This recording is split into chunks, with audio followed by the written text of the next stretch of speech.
Okay, so the plan for today is to finish section 2.7 and with that finish chapter 2.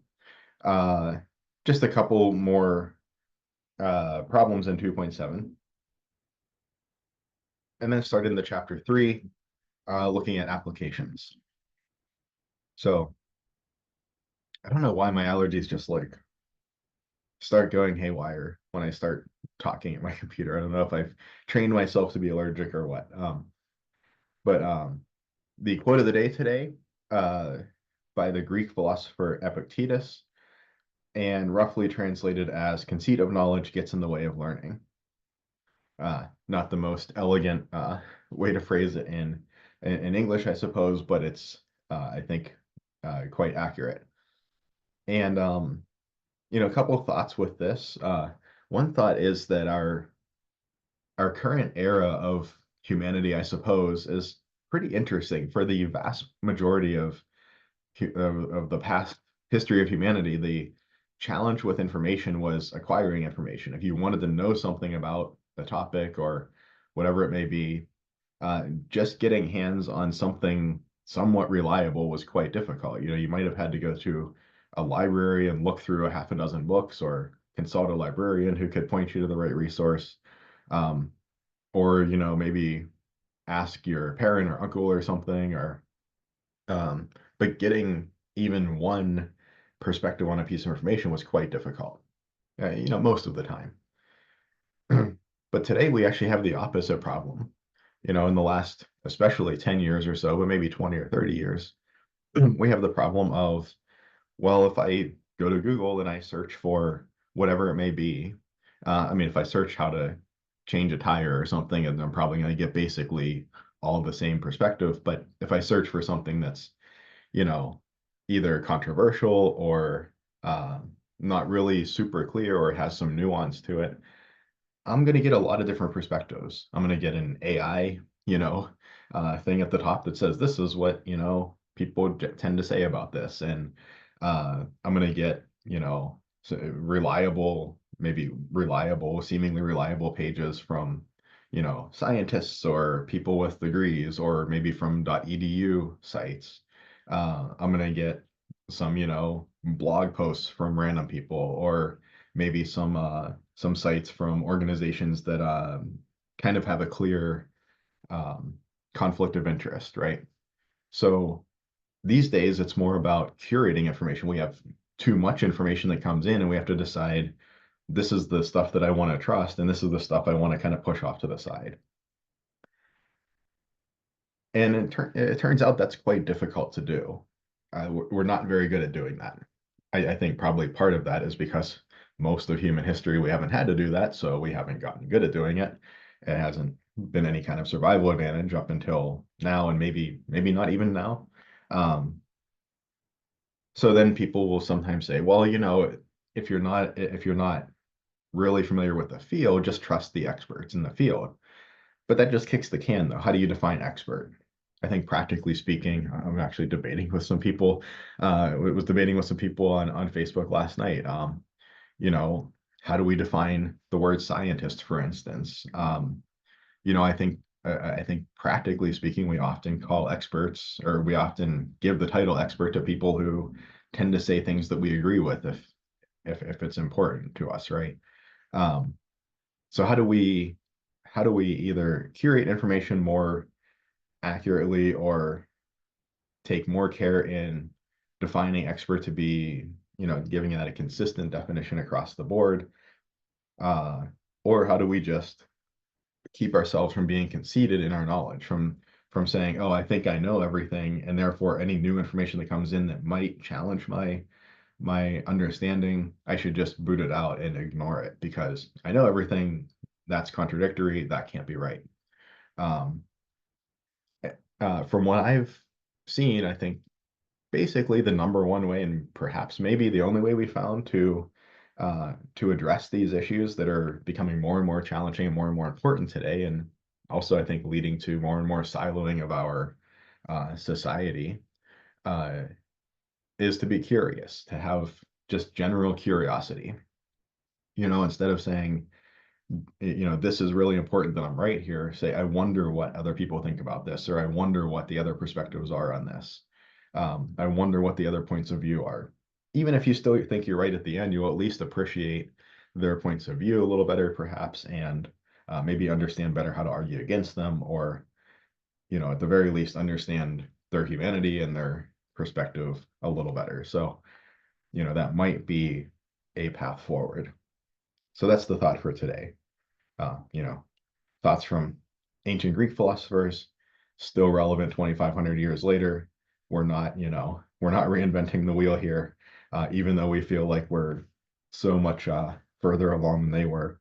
We're still struggling with the same problems that folks struggled with 2,500 or 2,000 or 1,500, whatever years ago. Okay, so jumping into solving linear inequalities. And we're going to start with an exercise. We did quite a few examples of solving linear inequalities last time. So we'll take about 3 or 3.5 minutes to solve this inequality. So start with this one. It's already basically in standard form and simplest form, but get an algebraic solution by doing equation solving steps, or now we're calling them inequality solving steps, and then present that solution in interval notation and in graphical notation. You might have to refer back to your previous notes to work your way through this, but we'll take about 3 minutes or so, work through this one, come back and discuss it, and then we'll move on to a couple different examples. All right, so about 3 minutes, and we will come back.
Okay, let's take a look at the solution here.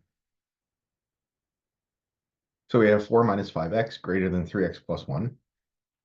And again, um, well, I have my inequality in standard form, kind of an ax plus b on both sides. It's both sides are as simple as I can get them. So I want to combine my variable terms together. I have more than one variable term across the entire inequality. I want to give them together on one side. I can really put them on either side, but just to make my life easier later on, so I don't have to divide by a negative and have to remember to flip the sign, that's another error that I could make. I'm going to try to put my coefficient or put my constants on a side that gives me a positive coefficient. If I add 5x to both sides, that gives me 3x plus 5x is positive 8x. If I had instead subtracted 3x from both sides, that's not an invalid step. I can do that. That's not a problem. I could have gotten 4 minus 8x greater than 1, subtracted the 4 over, divided through by the negative 8, and I would have gotten exactly the same answer, so long as when I divided by the negative 8, I remember to flip the inequality, right? My assets have kind of turned into debts at that point, or vice versa. Let's say my debts have turned into assets. That's a happier perspective, I suppose. Um, so as long as I remember to flip the inequality, there's no problem there, but that's just one more little thing that I need to remember, one more mistake I could make, a little less error prone to end up with the positive coefficient. But again, if you did it the other way, as long as you're being careful with each step, that's not going to be incorrect in any way.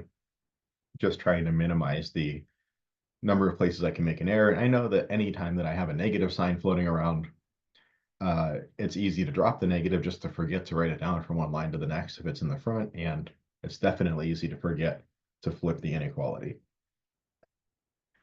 Once we get x less than 3/8, that's our algebraic solution, or the algebraic form of the solution, I suppose. We could present it in graphical form. We draw a number line. I usually like to just put 0 there kind of as a stake in the ground, and then I have 3/8 to the right of 0. I put an open dot because I have a strict inequality. X less than 3/8 means x equals 3/8 is not a solution. I could have also indicated this openness of the interval here with an open parentheses pointing in the direction that my arrow is heading.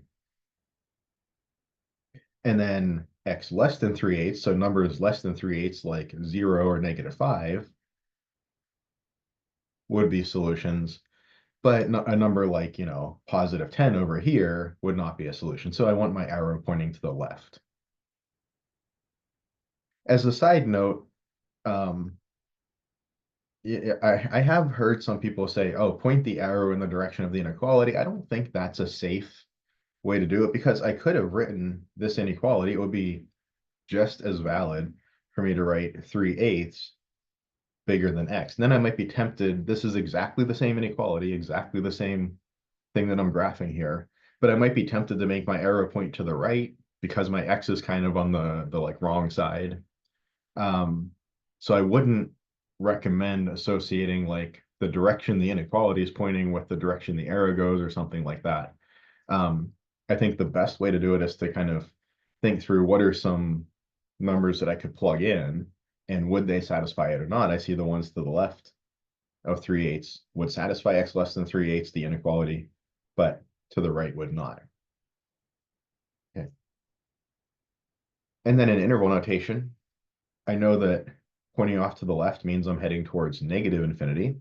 I need that negative on there. This isn't just infinity. It's negative infinity when it's to the left and infinity to the right. So I'm going from infinity to 3/8. I use an open parentheses on the left. I say open parentheses, really just a parentheses, but um, I say open parentheses just to make it very clear that I'm talking about a parentheses and not a square brackets. But I use this open parentheses on the left to indicate that I am not including negative infinity. I never include negative or positive infinity because they're not actual real numbers. They're more like concepts. So they always get an open parentheses. On the right, I have an open parentheses, again, because I do not want to include 3/8 in my solution. This is a strict inequality, so I use an open parentheses on the right side as well. If this was x less than or equal to 3/8, I would use a square brackets.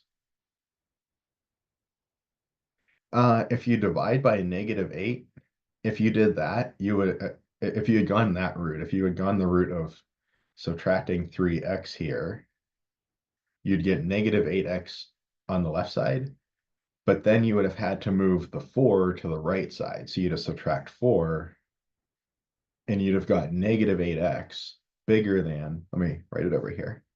You would have gotten -8x bigger than, and the right side, 1 minus 4 would be -3. So the quotient of the negatives would cancel out and give you a positive 3/8. Yeah, because you would have had a negative here and a negative there. And when we divide through, we'd have got x, we'd have got -3 over -8. And instead of the x being bigger than something, when I divide by the negative, the x side has to be smaller now. So, yeah, good question though. Yeah, basically to switch the side for the variable term, that switches it from positive to negative coefficient, but that just means we switch the side for the constant term, which switches its sign as well. So that's why switching the two sides, kind of we introduce two negatives, then end up canceling out. Good question. Any other questions? Okay, so that was a quick, I guess, kind of a review of what we did last time in preparation for this next discussion. So something from here to here, um, in a sense, flipping the inequality is the math. The rule is that if I have, say, ax greater than b with a less than 0, then x is less than b over a. So that's the mathematical rule. We kind of gave an argument for why that should be true. That if I have an inequality and say I have a solution, say pointing to the right here, and let's say here is 0, when I multiply by a negative number, let's just say by -1, my positive numbers turn into negative numbers, my negative numbers turn into positive numbers. So effectively, I'm just flipping this about an axis through x equals 0. So that means on one hand that, maybe an index like 2 up here gets flipped over when I say multiply by -1. That gets flipped over to a -2. So my kind of boundary between solutions and not solutions is maybe 2 originally, but if I multiply both sides by -1, now it's -2. But my arrow pointing to the right, when I flip it over, it's going to point to the left. We can either see that kind of geometrically, or we can see that numbers like 3, 4, 5 are to the right of 2, and numbers like -3, -4, -5 are to the left of -2. So when I multiply by a negative, I switch the direction of my arrow, which switches the direction of my inequality. So that's kind of the, like, what's the gut feeling of why should this happen? That's kind of why we're flipping the whole number line. But essentially the mathematics is that if I divide through by a negative or multiply by a negative, then I switch the direction of the inequality. That's like that's the theorem, that's the rule. And remember last time we did we solved this another way. If I take, say, -8x greater than -3, I could add 8x to both sides. I could add 3 to both sides, and then I can divide by 8. And that might be a little bit less controversial, so to speak. We would get the same answer. The same answer that we get when we properly flip the inequality? But that is a good question, and that's actually a really good point to bring up is in math, in pure math, like we're doing here, um, in pure math, there always has to be a reason for everything we do, right? We don't just do things flippantly. There has to be a rule that says I can do this, or a property, or a theorem that says I'm allowed to do this. X does not always have to be on the left-hand side. So that was the point I made down here. So just like with an equation, we can have X on either side. With an inequality, we can have X on either side. It's kind of typical to rewrite our inequality with the X on the left-hand side because that's just how we usually like to read things. But these two inequalities, we can see that the X is kind of on the smaller side of the inequality in both cases. Those are both perfectly accurate, perfectly good algebraic solutions. So there's nothing wrong with either of these. The X does not have to just be always on the left-hand side. We typically write it that way because that's how we are used to reading it, but you know, that's why I kind of flipped it going from here to here, but doesn't have to be. Okay, let's look at the next example here.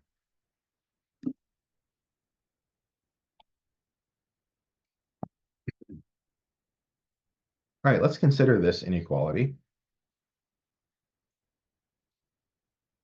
And we've got a couple of things going on here. So here we have fractions. We know that in our equation solving steps, the first thing that we do is clear the fractions. That's like step 0. We could do the same thing here. I'm actually going to leverage some information first. I have 4/5 x minus 2/3 x.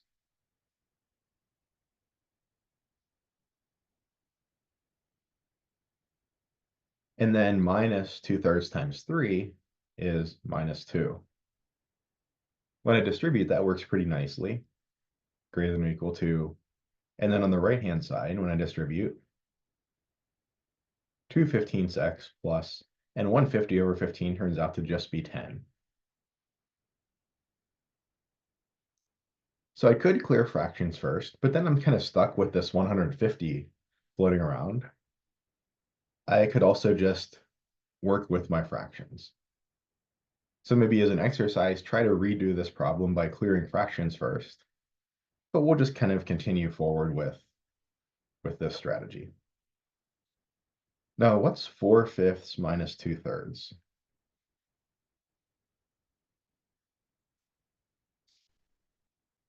Well, I want a common denominator of 15. So I have 12 over 15 minus, multiplied by 5 on the top and bottom, 10 over 15. Or that's 2 over 15. So I have 2/15 x minus 2 is bigger than or equal to 2/15 x plus 10. You might see the interesting thing that has happened here. But at this point, we have completed step 1. We've gotten into standard form. If you see the problem or the interesting thing that's happened, kudos. If you don't, we just continue with our general strategy. We have 2 variable terms. We combine the variable terms.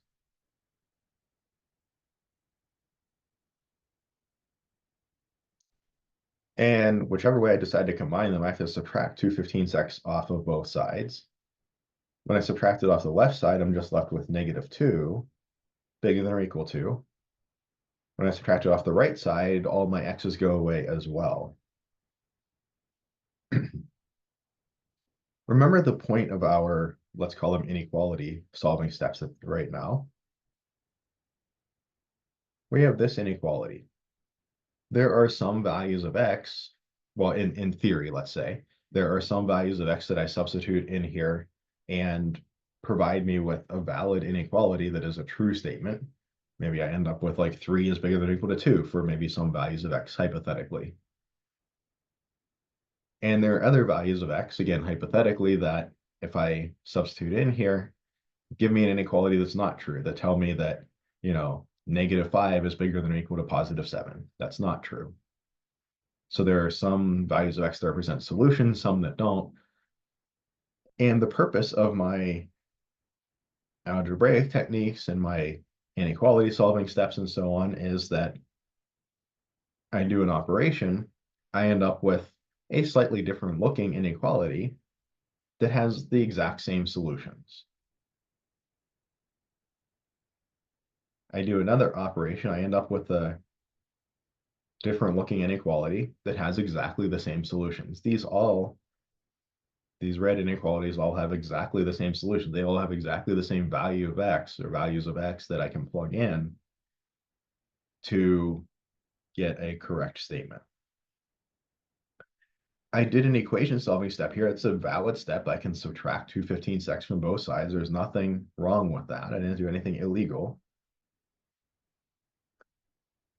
And I got an equation, or sorry, an inequality with exactly the same set of solutions, exactly the same set of x's that I can plug in to make this true.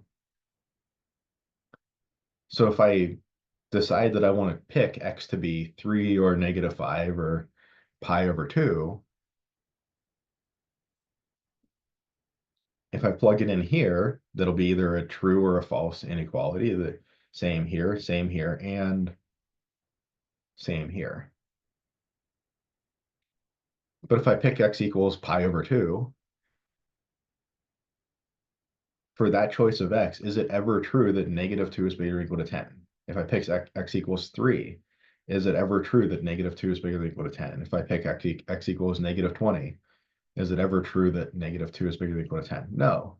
This is always a false statement.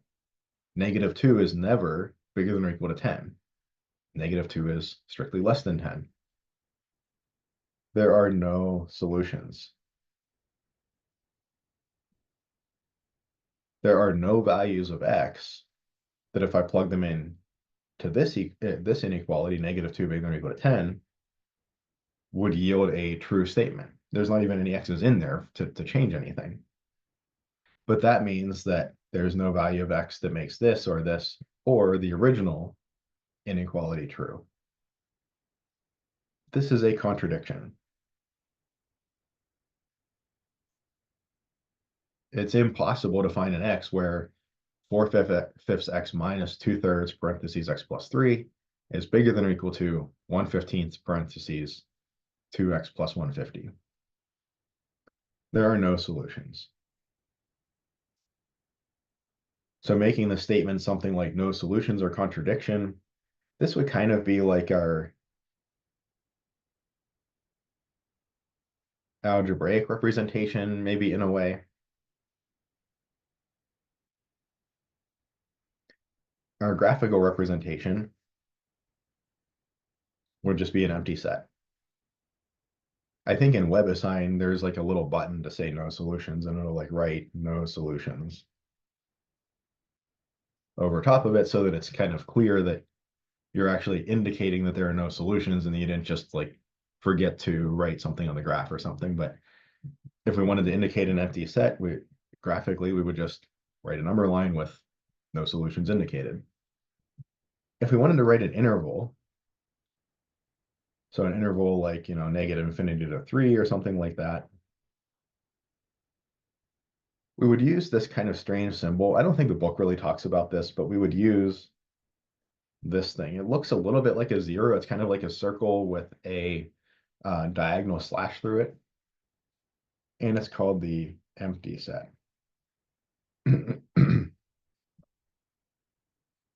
So that's something you might see pop up. That's just saying if I take all of the solutions to this inequality and list them here, one inequality might have, 4/5 to infinity. That's a whole bunch of solutions that are listed there in that interval. But this inequality has nothing to list. It's an empty set. But typically we would just say no solutions or contradiction. And that would kind of suffice here. Doing the graphical and interval representations doesn't make a whole lot of sense when we have no solutions.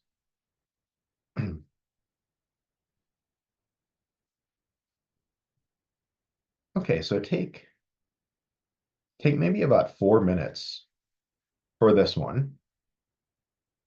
This one's similar to the previous one, but there's a little difference here. Take maybe about 4 minutes, work through this exercise, solve this inequality, and see what you get algebraically, and then kind of ask yourself, how could I represent this solution in interval or graphical notation? You can probably guess that this is going to be another special case. That's probably why we introduced the special case here and then gave an exercise right after. Yeah, but this special case is going to be a little bit different. Can I find a reasonable way to represent the solution in interval and or graphical notation? So take about 4 minutes, work through this one, kind of think through it, see what you get, and then we'll come back and discuss it.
Okay, let's look at the solution to this one. So we see if we distribute the 3 into the x plus 1, we end up with 11x plus 3 on the left and 11x plus 8 on the right. And we get our variable terms together. by subtracting 11x off of one side, and we actually see that our variable terms all go away. And remember that this inequality has the same solutions as this one, and they have the same solutions as this one, 3 less than or equal to 8. But 3 less than or equal to 8, no matter how I choose x, it doesn't change that inequality at all. This is always true for any choice of x that you make. The influence of the x completely went away, and our 3 less than or equal to 8 is always true. This is what you call an identity. This original inequality is going to always be true no matter what value of x you pick. We could say that the solution is all real numbers. How can I represent this, say, graphically? Well, if I had like a solution, say, x less than 0, I would make an arrow going to the left. Or if I had a solution like x greater than 0, I would make an arrow, say, going to the right. Well, here I want to represent all real numbers, so I'll just basically copy an arrow above the number line going in both directions. I want to go all the way off to the left, all the way off to the right, and include everything in between.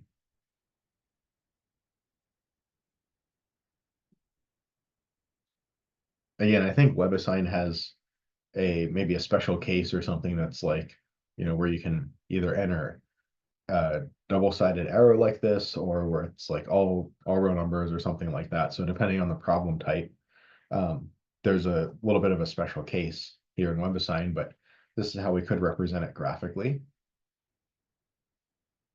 And then how could we represent this as an interval? Well, on the left here, I have negative infinity that I'm heading toward as I'm going off to the left. And on the right, I have positive infinity that I'm heading toward on the right side. So I want to go from negative infinity all the way up to positive infinity.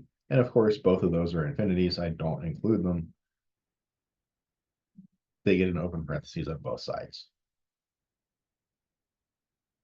So this would be the interval, negative infinity to positive infinity, the entire real line. As an aside, sometimes this is written as this kind of like bold R, indicating the entire real line. But when we want to write it in interval notation, typically we write negative infinity to infinity like this. Number one, it's just a little easier to type. And number two, it's more consistent with our other intervals. But if you're looking up other resources, you might see the same concept noted as just this kind of like bold R. So we saw an example of a contradiction where our x's all went away, and we ended up with an inequality that was not true for any x. That was a contradiction, had no solutions. Here's an example where our x's went away, and we ended up with an inequality that's always true for any x. An identity, solution is all real numbers. The graph looks like a line extending infinitely far in both directions, and our interval, negative infinity to infinity. Okay. Any questions on chapter 2, on section 2.7? Any questions on any of this before we move on to chapter 3?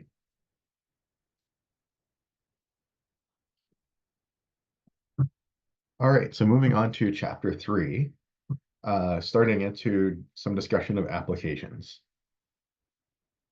And in section 3.1, we're just going to practice using a problem-solving strategy. So when you hear applications, that usually is kind of synonymous with word problems. And we want to kind of come up with a general strategy to approach word problems. And your book gives a 7-step process. Different people split this up a little differently, I think, but I think this is a pretty good way to approach these problems. So step 1 is just to read the problem. Just read through it. Make sure you understand kind of the idea. What is, what do all of the words mean? If you need to look up the definition of a word or something like that, or You can do that. So going through this example, yeah, the material for the exam will be in the sample exam and in the announcement for the exam. So um, yeah, I don't remember. I mean, chapter 1 is the review material, so it's implicitly included. Any prerequisite material is implicitly fair game for any exam. Um, so kind of yes, but is there explicitly going to be a chapter 1 question on the unit 1 test? There will probably be a couple, but the sample exam will be available, and that should give you a better idea. Okay, so step 1, read the problem, make sure all the words and ideas are understood. So we read through this. 2/3 of the children in the 4th grade class are girls. If there are 12 girls, what is the total number of children in the class? Okay, so we kind of understand the setup. We identify what we're looking for. What we're looking for is the total number of children in the class. Step 3 is to give what we're looking for a name. Let's choose a variable. We could just choose a variable like x, just a kind of standard variable, or I could say, well, total number of children in the class. Maybe I'll give it a descriptive name like n for number, number of children in the class. I could call it x, you call it whatever you would like, but let's give it a name. So n is the thing we're looking to find. Step 4 is where I think the biggest challenge comes in. And that's translating the words into an equation. So 2/3 of the children in the 4th grade class are girls.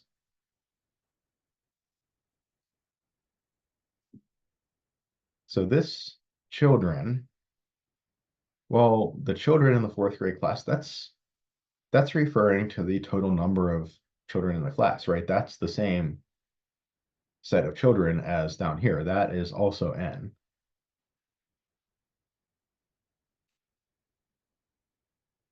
We have a number, 2/3, and something that you'll kind of pick up on as you go through these examples, or there's some lists in the textbook of words and what mathematical operations they typically associate with, but of often associates with times.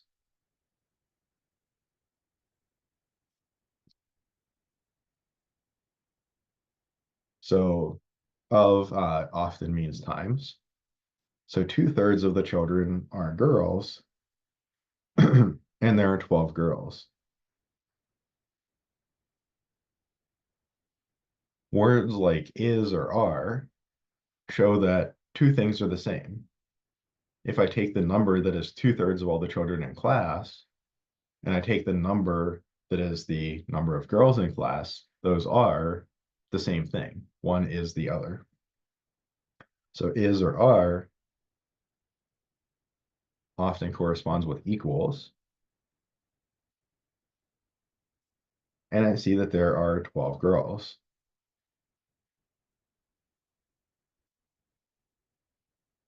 So I see that my equation from step 4 is 2/3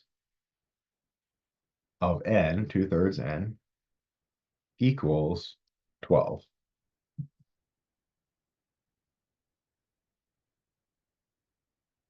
Well, hey, I now have just a linear equation. I can move forward to step 5 and solve the equation. I have already isolated the variable term. I just need to isolate the variable itself by dividing by 2/3 or by multiplying by 3/2.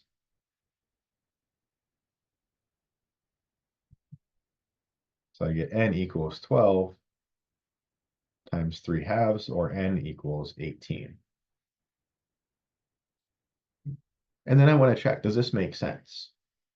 If I got n equals -4, Well, that wouldn't make sense. I certainly can't have a negative number of children in the class. I did something wrong. If I got n equals, 3/7, well, I probably can't have a fractional amount of kids in class. So neither of those would really make sense. I could have an answer like, 6 or something like that, that might at first glance make sense. That's a number of children that could be in a class. There could be 6 children in a class. But if I told you that 2/3 of the children in the class are girls, well, 2/3 of 6 is not 12, right? But if I have 18 total students in the class, if 2/3 are girls, that would mean that 12 are girls, because 2/3 of 18 is 12. And then 1/3, the remaining bit of the class would be boys, and 1/3 of 18 is 6. 12 plus 6 is 18. That does make sense. If I had units, if I was looking at speed and miles per hour or something like that, I would make sure that my units come out to be the units that I would expect. No real units here. These are just counting numbers. So that's what I want to do in chapter 6. Check the answer. Does it just conceptually make sense for what I'm looking for? Do the units make sense? And if I plug the answer in, if I say, 2/3 of the 18 children in the class are girls and there are 12 girls, is that a sensible statement? And I think the answer to all of those is yes. Well, except for the units. We don't have units here, but the answer to the relevant questions is yes to all of them. And then they say answer with a complete sentence. I suppose this is just a bit of pedantry, but we can say there are 18 students in the class.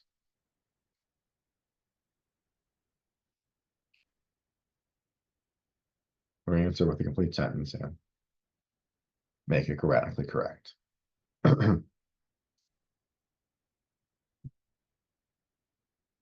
So let's work through this exercise.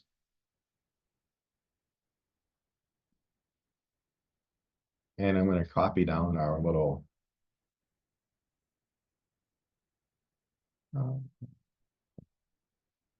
I'll copy down our little strategy. So work through this exercise. Take a few minutes and actually go through each of the steps. You could probably solve this equation or solve this problem just kind of by brute force, just by forcing the issue and not being careful. But anytime we introduce a new idea, we start with really easy problems so that we can just kind of get our footing and see how all of the pieces come together and see how things work together. And then, you know, that that sets us up on a really good footing to move forward into more challenging problems. So, really take this exercise not so much with the goal of solving the question here, but the goal of this exercise is really to practice going through these 7 steps, going through the whole process, understanding the process, so that when we get to harder exercises that you might not be able to brute force, you've done the strategy before, you kind of understand the strategy. So take about 3 or 4 minutes, work through this one, and then again, we'll come back and discuss at the end of 3 or 4 minutes.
Okay, it's about 3.5 minutes or so. So I've jotted down some notes here. A couple folks had some questions in chat. So, um, but I think it seemed like folks were kind of getting the right idea here.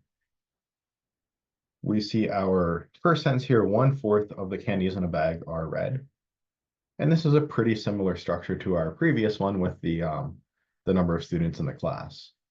So 1/4, obviously just a number of the candies in a bag. Well, the candies in a bag, we, or I chose to name that variable C for candies. You could have named it N for number of candies, or you could have just named it X or some other letter if you liked some other letter better. But I chose C. Nothing super special about C, and it's not wrong to choose a different letter to represent number of candies in a bag. But we do want to choose a variable representing the number of candies in the bag. And this of, again, being a marker of multiplication. So 1/4 times C. And this is kind of one phrase, 1/4 of the candies in a bag. Oh, why is there an extra of there?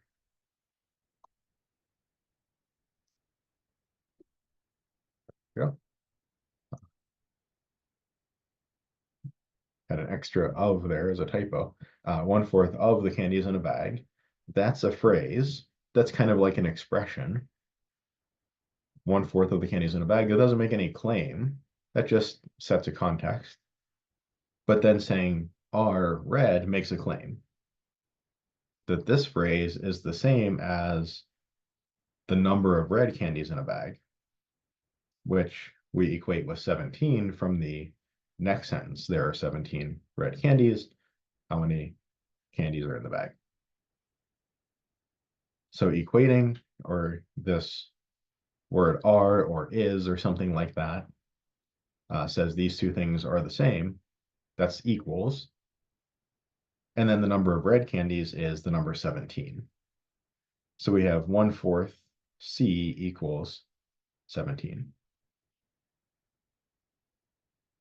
And here we multiply both sides by 4, or divide by 1/4. That's just multiplying by 4 to get C equals 17 times 4, or C equals 68 total candies. Does this make sense? Again, if it was a negative number or a fraction or something, I would be questioning that. If it was a number like 14,000, I would think something went wrong. Or if it was a number like 3, I would think something went wrong. But is it true that if there are 68 total candies in a bag, 1/4 of those are red, that could be 17? Yeah, 1/4 of 68 seems like 17. That seems right. And then I write my answer. There are 68 candies in the bag. So again, this wasn't intended to be a super challenging problem to solve. The goal was to work our way through these steps for the solution. So we get to harder problems. We've done this once or twice already. Okay, let's look at something a little more abstract. So here we have an example. The sum of two numbers is 0. One number is 6 less than twice the other. Find the numbers. This, at first glance, seems like a much harder problem. There's not really a context here with students or candies. There's a couple numbers floating around. This seems like a really difficult problem, like we've taken a huge jump in complexity. But if we follow our steps, I think this is a manageable problem. Okay, read the problem. The sum of two numbers is 0. So if we add two numbers together, we get 0. One number is 6 less than twice the other. That tells us a relationship between the two numbers. Find the numbers. I think I understand all the words and ideas and what's going on here. What are we looking for? We're looking to find the numbers. Let's give them names. And, we might as well call them, say, X and Y.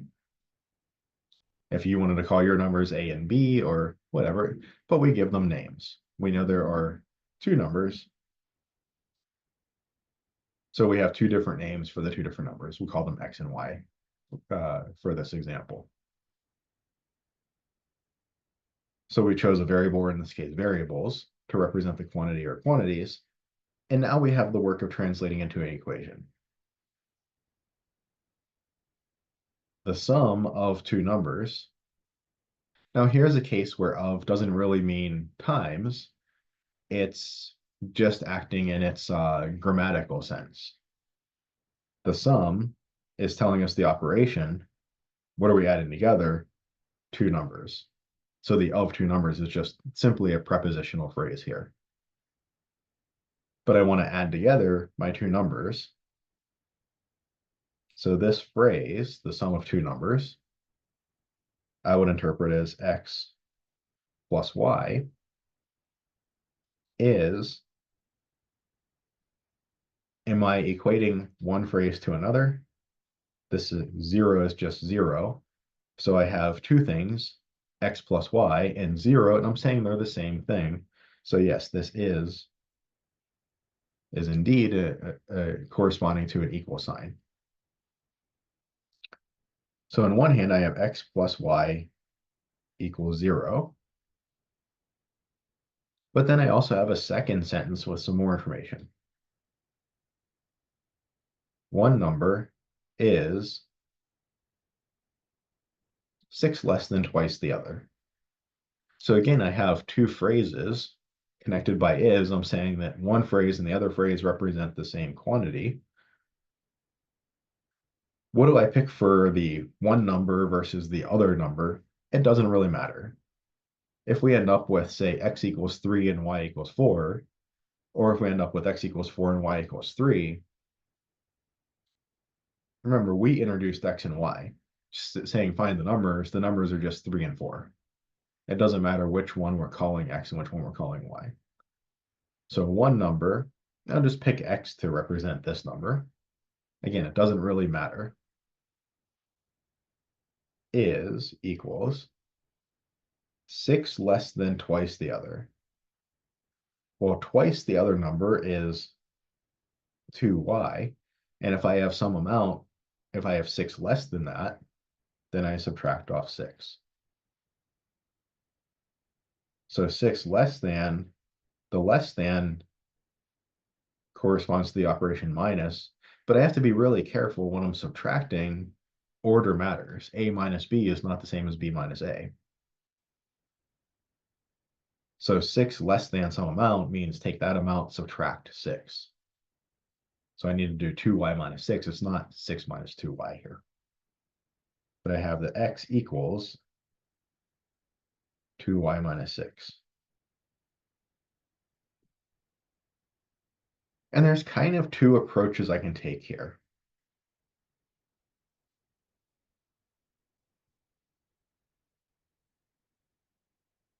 I can do an approach that I think maybe is a little more straightforward.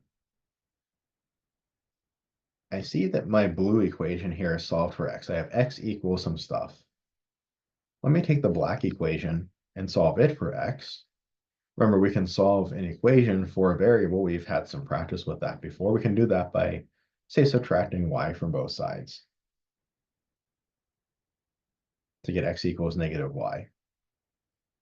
Well, now I have two equations. On one hand, x has to be 2y minus 6. On the other hand, x has to be negative y. So negative y has to be x, but x has to be 2y minus 6. Or in other words, by the transitivity of equality, if I have three things equal to one another, any two of them are equal to each other, I have to have that negative y equals 2y minus 6. This gives me a linear equation in one variable y that I can solve. I get the variable terms together, maybe by adding y to both sides to get 3y minus 6 on the right side and 0 on the left. I add 6 to both sides, and I divide by 3 to get y equals 2.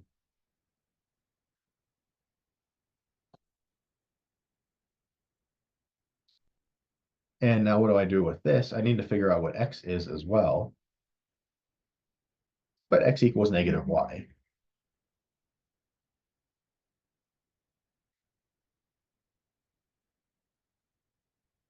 So x has to be -2. Those would be my solutions, x and y. That is one approach, kind of solving both equations for one of the two variables, and then equating everything through that solved variable.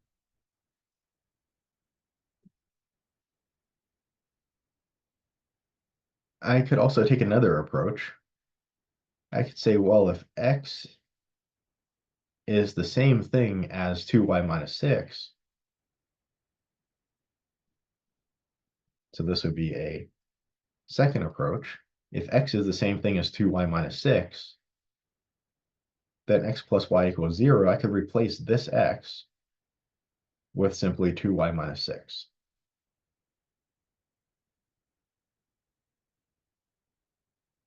Because that's what x is. Everywhere I see an x, if I want to, I could swap in a 2y minus 6 because they represent the same thing according to this second equation. But simplifying gives me 3y minus 6 equals 0, 3y equals 6, or y equals 2. You get the same answer either way. And then, of course, the same way as over here, I plug that into one of my previous equations and get that x equals -2. I chose to plug into the x equals -y equation because that was the easiest one, but I could have just as well plugged into the x equals 2y minus 6. 2 times 2 is 4, minus 6 is -2. I would have gotten the same answer for x. Does this answer make sense? Does it satisfy that the sum of the two numbers is 0? Sure, 2 plus -2 is 0. Is one number 6 less than twice the other? Yeah, if I take y, 2, and double it to get 4, subtract 6, that is indeed -2. It does make sense. I don't really have any units or any context to check against. I got x equals -2. If I was talking about number of kids in a classroom or number of candies in a bag, having a negative number as a result would be a bit silly, and I would either be suspicious that I made a mistake or that maybe this was a, not particularly well thought out problem. But in this case, there's no such context. There aren't any units, miles per hour or anything like that for me to check. So I've checked what I can. It seems reasonable. And answer with a complete sentence. So I might say something like the two numbers are.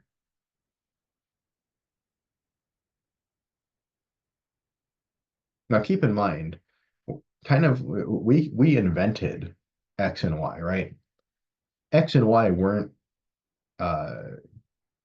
there was no x and y in the original problem statement. The person asking us the question has no idea what x and y are. So I don't want to say x equals 2 and y equals -2, or the other way around. I'll answer as the two numbers are 2 and -2. I don't need to make any mention of x and y because I kind of invented those just to help me work my way through the answer, and I don't need to present those in the solution. Same way up here, I didn't say, C is 68 because I invented C. I invented that variable to help me solve the problem. I just said there are 68 candies in the bag, or there are 18 students in that class. No reference to N in the solution.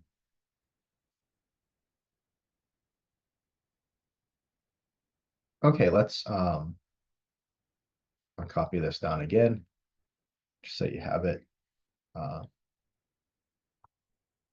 right here.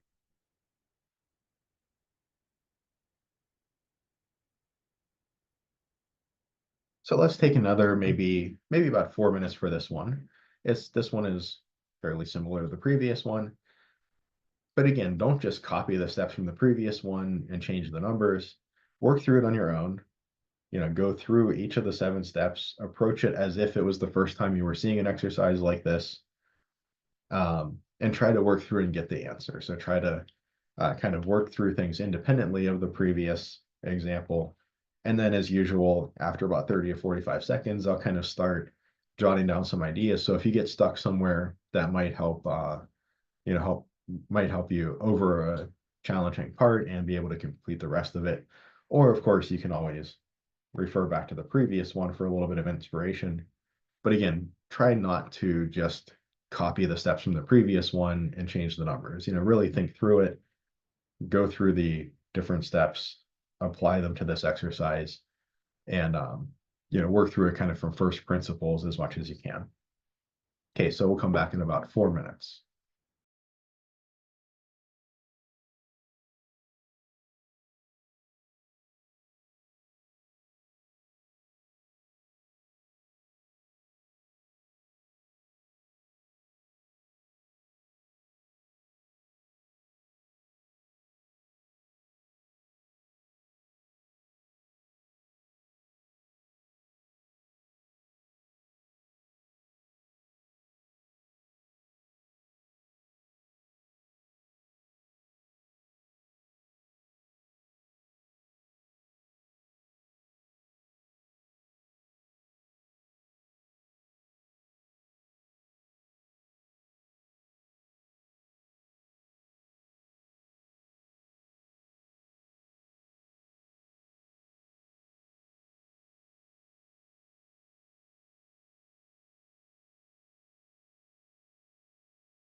Okay, it's just about 4 minutes, so let's check in. All right, so working through this exercise, we have again two kind of statements that contain some information. Well, first, of course, we're looking to find the numbers. We give them names X and Y, just like before. We read the problem, understand the words and ideas. We're looking for the two numbers. We'll name them X and Y. So maybe I should respect my own advice and actually work through each of the steps. And, step 4 is really the meaty step where we're translating into an equation. In this case, two equations. Our first sentence is the sum of two numbers is negative 63. And here I have two phrases, the sum of two numbers and negative 63 that are connected by is, and those are clearly being associated with one another. They're being, it's indicated that they're the same thing. So the sum of two numbers, x plus y, is or equals negative 63. That is our first equation down here. X plus y equals negative 63. Our second sentence, one number is 33 more than the other. Again, it doesn't much matter which number you pick to be the one number and which one you pick to be the other number.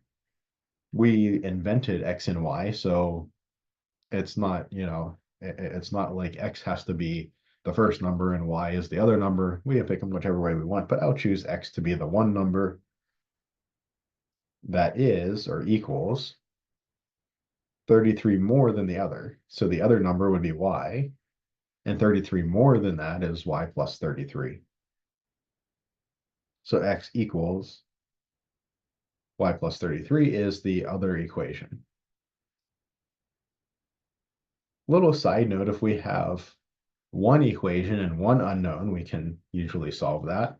If we have two equations and two unknowns, we can usually solve that. If we have the same number of equations, or each equation is a constraint on our solutions, as we have unknowns, as we have kind of degrees of freedom, things that we're free to choose, that often leads to a unique solution.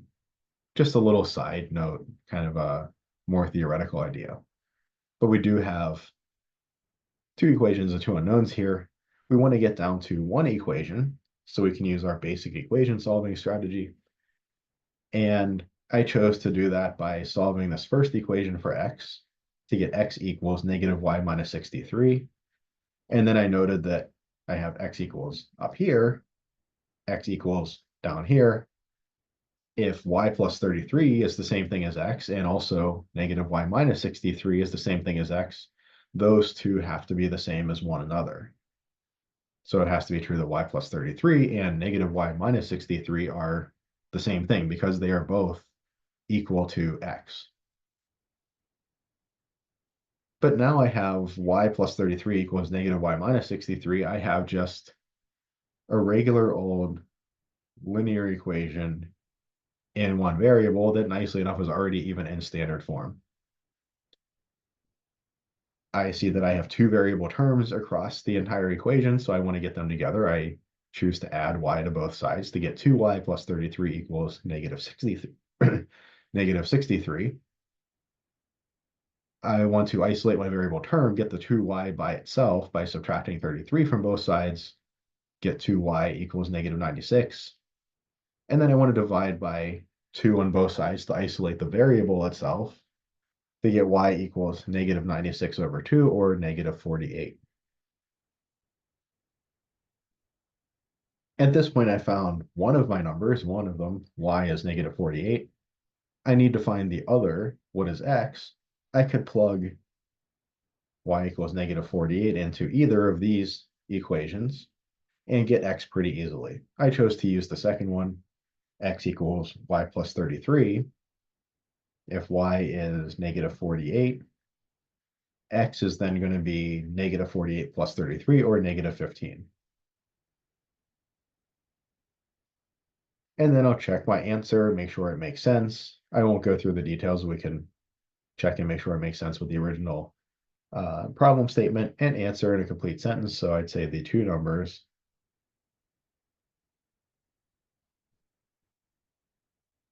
are negative 15 and negative 48. Any questions on this one?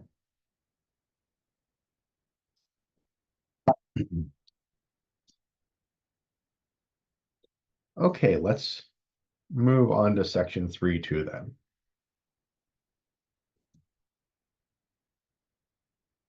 So section 3.2, looking at solving percent applications.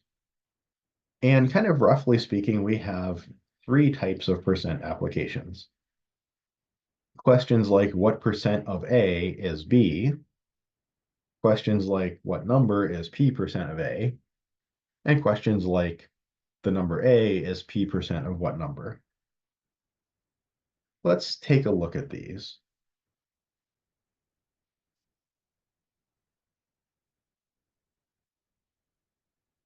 So if I'm looking for what percent of A is B, well, some percent of A, let's call P the percent that we're looking for. Well, some percent of A, that of here signifies times multiplication. So I have P times A is the same thing as or equals. I don't want that to look like a negative sign, equals B. And here I'm looking to solve for P in terms of A and B. P is the variable of interest that I'm looking to solve for. Or in other words, P equals B over A expressed as a percentage.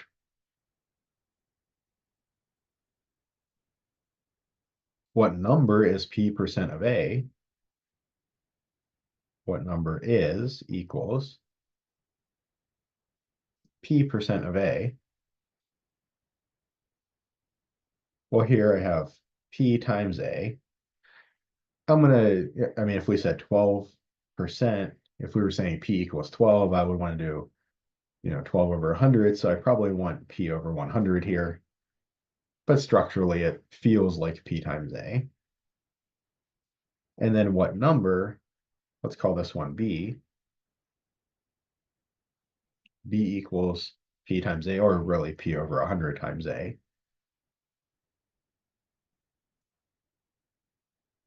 And here, actually, I'm looking to solve for B, but my equation is already solved for B. I just have to simplify the right-hand side, and then I'm done.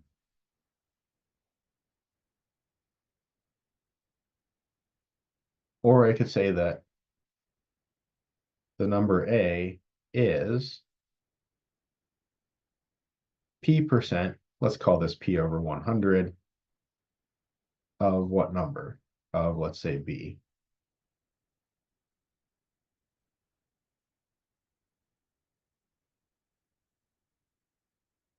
Well, then B would be, what, 100 times A over P.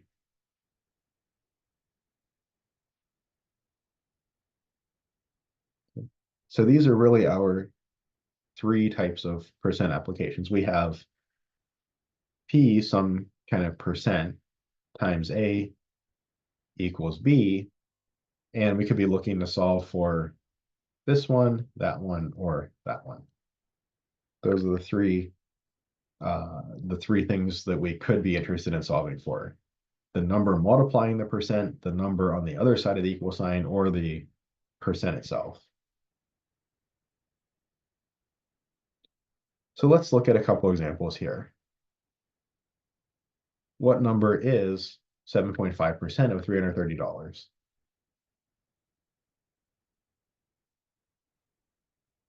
So what number is 7.5%? That's P. Of indicates times multiplication. $330. And what number, we could call it whatever variable we'd like. Let's call it X, just because we're used to using that for variables. X is the thing I'm looking to solve for, and I actually already have my equation solved for X. So I really only need to simplify the right-hand side. So I have 7.5 over 100 times 330. And I'm going to take the easy way out here, bring up the calculator. So even though we haven't used calculators to this point in the course, the further we get, the more we'll be using the calculator. So let me just swap my screen share here. And I'm demoing on a TI-83 Plus. That's, our recommended calculator, TI-83 84. But you can use really any TI calculator, any Casio, HP. I would recommend a graphing calculator because we'll be doing graphing a bit later on in the course. But really any graphing calculator that works for you, you are free to use on the homeworks or exams. The only criterion is that your calculator should only be a calculator. So not using an emulator on a phone or tablet or something like that, or not using a smartwatch. But using a calculator that is just a calculator. Okay, so let me come over here and just do 7.5 over 100 times 330. And this gives me 24.75. I have a unit here of dollars. So 7.5% of $330 is $24.75.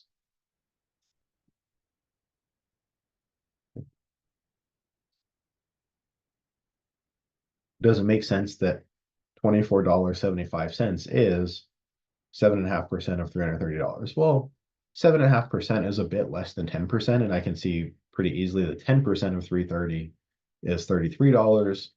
$24.75 is a bit less than $33. That does make sense. If I ended up with like $2, or if I ended up with like $200, I would be pretty suspicious and want to check my work. Certainly, if I ended up with a negative, amount of money or more than $330, I'd be, pretty confident that something went wrong.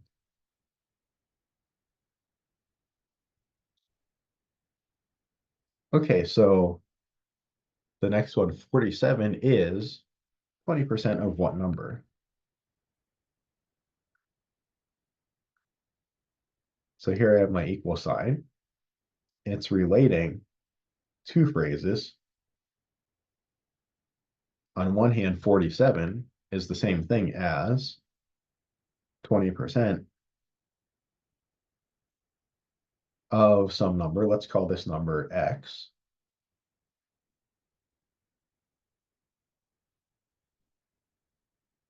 Or we can rewrite this as 47 equals 20% is 0.2 X. And I see I have an equation in one variable, linear equation in one variable. My variable term is already isolated. I isolate the variable itself by dividing by the coefficient, in this case, 0.2.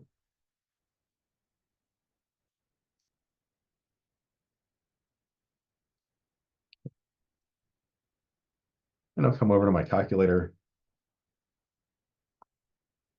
47 over 0.2 gives me 235.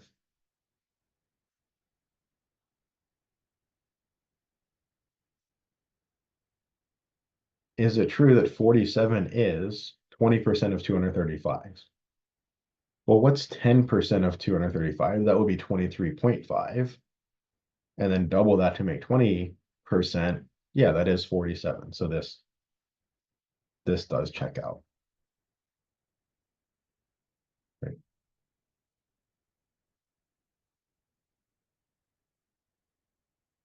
And then 3.7% of what number is 12? So here's my is.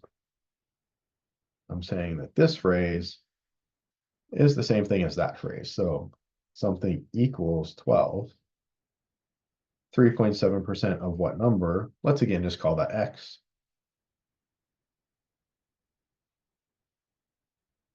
So I have 3.7% times X is 12. I can divide both sides by 3.7%. And I'll choose to rewrite 3.7% as 0.037.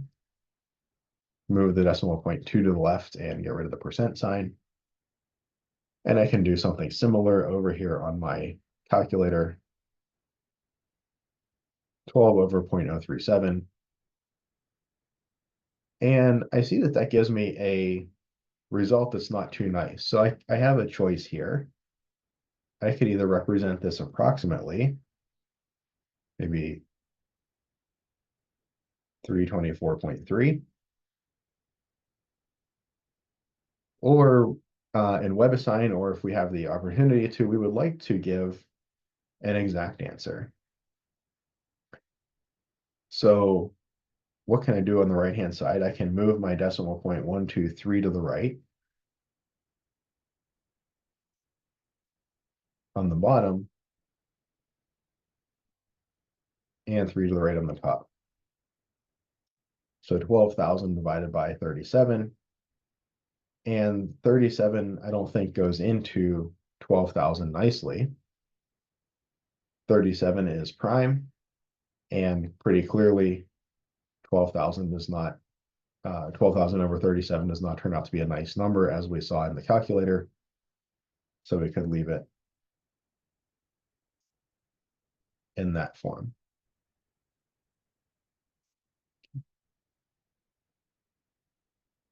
Any questions on these three? So again, if we just try to brute force these kind of problems, it's really easy for us to get the wrong bits associated with the wrong side of the equal sign or the wrong piece multiplying the x or something like that. But going through our problem solving strategy, particularly step 4, taking our time and looking at, the is usually the thing that we want to focus on first. Where's the equal sign? That's splitting the two phrases apart, the two grammatical phrases, but also the two expressions for the equation. And then dealing with each of those phrases, each of those expressions individually, usually a good strategy. Okay, so let's take about maybe about 3.5 minutes here. We have about 8 minutes left, so let's take about 3.5, work through these three problems. I know that's kind of a time crunch, but I think maybe with the calculator, there's a little bit less handwork. It's mostly in setting up the problem. So take about 3.5 minutes. As usual, I'll kind of jot down some notes as we go along. We'll come back pretty quickly, wrap up, and be done by about 10:10.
Okay, it's about 3.5 minutes. Let's work through these three.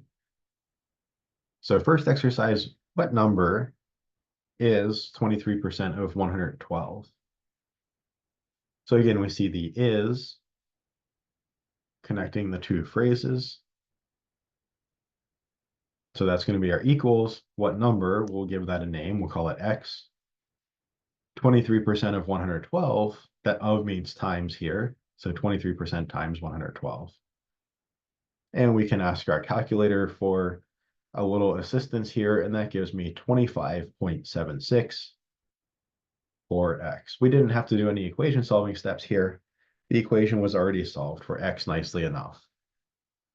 Just translating into an equation just meant that I had to simplify that right-hand side, and I was done.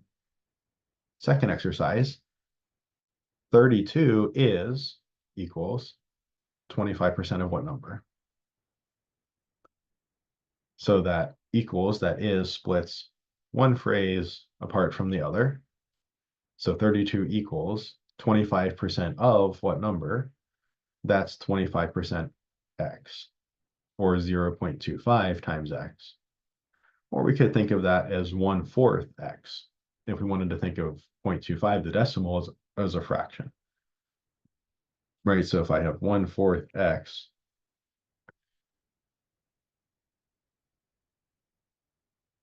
equals 32, I multiply both sides by 4 to get x equals 4 times 32, which is what I did here. And that multiplication is easy to do. That's 128. So x equals 128. Is it true that 32 is 25% or 1/4 of 128? Yeah, that does seem like a correct statement. And then lastly, 2.4% of what number is $1.08? Or as usual, is separates my two phrases, so that's my equal sign. It says these two things are the same thing. On the right side, my phrase is simple, $1.08. It does have a unit attached to it, so we want to respect that in our answer. On the left side, 2.4% of what number? 2.4% times x. And we do one equation solving step, dividing by 2.4%, which we choose to write as a decimal, 0.024. We get x equals $1.08 divided by 0.024. Plugging that into our calculator gives us x equals 45, and this unit of dollars tracks along. So x equals $45, or in other words, 2.4% of $45 is $1.08. Does that make sense? Well, 2.4% is a little more than double of 1%, and 1% of $45 would be 45 cents. $1.08 is a little more than double 45 cents. That does make sense. Okay, let me stop the recording.